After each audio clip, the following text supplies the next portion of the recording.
ये कहानी है जंगल में रहने वाले एक ठग की दो बेटियों की, जो जंगल से गुजरने वाले मुसाफिरों को छल कपट से लूटकर उनका कत्ल कर देती। पर फिर एक दिन एक ऐसा मुसाफिर आया जिससे उन सब की जिंदगी बदल गई।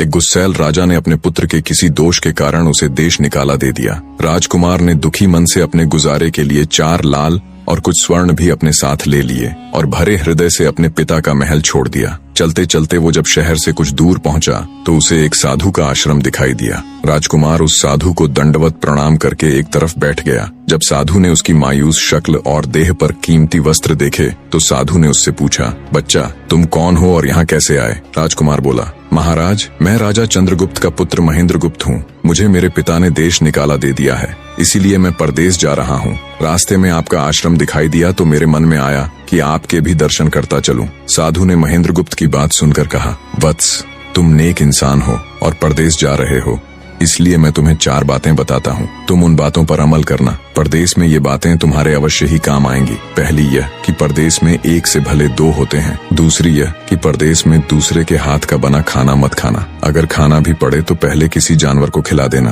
तीसरी बात यह कि परदेश में किसी दूसरे की बिछाई हुई चारपाई पर मत सोना। अगर सोना भी हो तो पहले बिस्तर को अच्छी तरह झाड़ लेना। चौथी बात यह कि यदि कहीं शत्रुओं के फंदे में फंस जाओ तो जहाँ तक हो सके नरमी और ज्ञान की बातें सुनाकर अपना उद्देश्य प्राप्त करना। साधु ने कहा, मेरी ये 4 बातें हमेशा याद रखना। साधु की बातें सुन साधु को प्रणाम कर राजकुमार परदेश चल पड़ा। जब चलते चलते बहुत दिन बीत गए तो वह एक जंगल में पहुंचा। वहां उसने देखा कि एक चील एक कछुए के बच्चे को लेकर उड़ी जा रही है। संयोगवश बच्चा उस चील के पंजे से निकलकर गिर गया। महेंद्रगुप्त ने कछुए के तड़पते हुए बच्चे को देखा तो उसे बड़ी दया आई। उसने मन में सोचा कि इस बच्चे को पालना चाहिए। इस बच्चे को पालने से 2 बातें होंगी। पहली तो यह कि इस बच्चे के प्राण बच जाएंगे और दूसरी यह कि साधु द्वारा कही गई पहली बात भी पूरी हो जाएगी कि सफर में 1 से भले 2 होते हैं और इससे बातें करते हुए दिन भी आसानी से बीतेंगे। यह सब सोचकर महेंद्रगुप्त ने बच्चे को अपने साथ ले लिया। अब सफर में उसके साथ वह कछुए का बच्चा भी हो लिया। कुछ दिन के सफर के बाद राजकुमार को एक अच्छा सा स्थान दिखाई पड़ा। उस स्थान पर पहुंचकर उसने कुछ खाया पिया और फिर कछुए के बच्चे से बोला, तुम यहाँ बैठे रहना, मैं जरा थोड़ी देर सो लूं। यह कहकर महेंद्रगुप्त एक पेड़ के नीचे सो गया। उसी पेड़ के ऊपर एक सांप और एक कौवा रहते थे। उन दोनों का यह दस्तूर था कि जब कोई मुसाफिर उस पेड़ के नीचे ठहरता तो सांप उसे डस लेता और कौवा उसकी आंखें निकाल लेता। नाग ने जब सोते हुए मुसाफिर को देखा तो पेड़ के नीचे उतरा और राजकुमार को डस लिया। सांप के डसते ही तुरंत राजकुमार के प्राण पखेरु उड़ गए। कुछ देर में जब कछुए की नजर महेंद्रगुप्त पर पड़ी तो वह उसे मरा देखकर बहुत घबराया और महेंद्रगुप्त के ऊपर बैठकर रोने लगा। तभी कौवा भी पेड़ से नीचे उतरा और ज्यों ही उसने महेंद्रगुप्त की आंखें निकालनी चाही त्यों ही कछुए ने झपटकर कौवे की गर्दन को मुंह से पकड़ लिया। कौवे ने बहुत जोर लगाया मगर कछुए ने उसे नहीं छोड़ा। तब कौवे ने सांप को पुकारा। कौवे की आवाज सुनकर सांप आ गया। उसने बड़े जोर से कछुए की पीठ पर डंक मारा परंतु कछुए ने अपना मुंह भीतर कर लिया। सांप ने कई बार कछुए की पीठ पर डंक मारा किंतु हर बार कछुआ अपना मुंह अंदर कर लेता। जब सांप का कछुए पर बस नहीं चला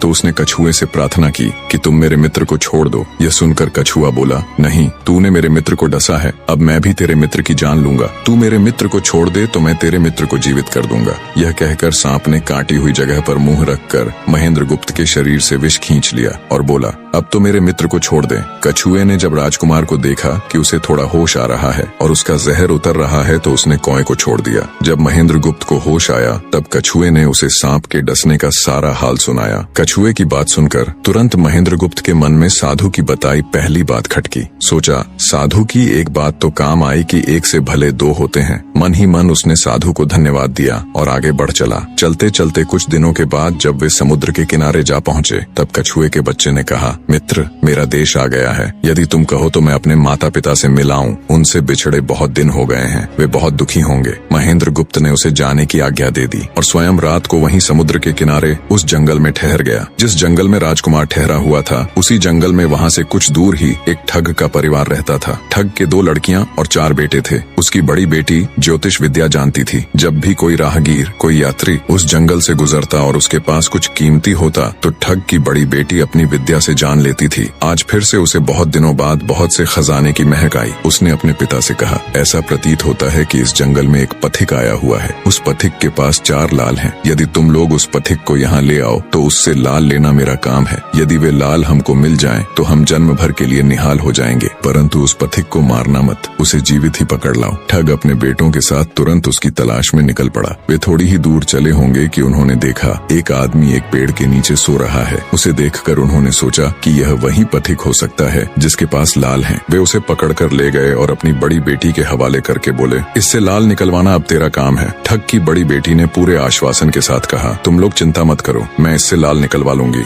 ठग की छोटी बेटी ने जब महेंद्रगुप्त को देखा तो वह दिलोजान से उस पर मोहित हो गई। पहली ही नजर में वो अपना दिल उस नौजवान राजकुमार को दे बैठी। भाइयों के डर से कुछ कह तो न सकी, लेकिन मन ही मन उसको बचाने की युक्ति सोचने लगी। कुछ देर बाद ठग की बड़ी बेटी ने खाना बनाया और उसमें जहर मिला दिया। वही खाना उसने महेंद्रगुप्त को परोस दिया। जब थाली महेंद्रगुप्त के सामने आई तो उसने खाने के लिए निवाला तोड़ जैसे ही उसे खाने को हुआ, तभी उसे साधु की कही गई दूसरी बात याद आई। उसने थाली में से थोड़ा सा भोजन निकालकर कुत्ते के सामने डाल दिया। जैसे ही उस खाने को कुत्ते ने खाया वो तुरंत मर गया। यह देखकर महेंद्रगुप्त ने भोजन नहीं किया। उसने अपने मन में सोचा कि साधु की दूसरी बात भी काम आई। अपनी इस चाल को असफल होते देखकर ठग की बड़ी बेटी को गुस्सा तो बहुत आया, पर वो अपने गुस्से को अंदर ही अंदर पी गई। उसने महेंद्रगुप्त के सोने के लिए पलंग तैयार करवाया और उससे कहा, जाओ पथिक, ऊपर के कमरे में तुम्हारे लिए पलंग तैयार करवा दिया है, अब तुम आराम करो। कई दिनों की सफर की यात्रा के कारण थका हुआ राजकुमार जब ऊपर आया तो उसे बढ़िया धुली हुई चादर पलंग पर बिछी हुई दिखाई दी। सोचा जो हुआ सो हुआ, कई दिनों के बाद चैन की नींद तो सोने को मिलेगी। वो जैसी ही पलंग पर बैठने को हुआ तो उसे साधु की तीसरी बात याद आई कि परदेश में हमेशा बिस्तर को झाड़कर सोना। जैसे ही उसने बिस्तर को झाड़ा तो उसके होश उड़ गए। वो बिस्तर एक कच्चे सूत से तैयार किया गया था जिसके नीचे आग का कुआं था। महेंद्रगुप्त ने देखा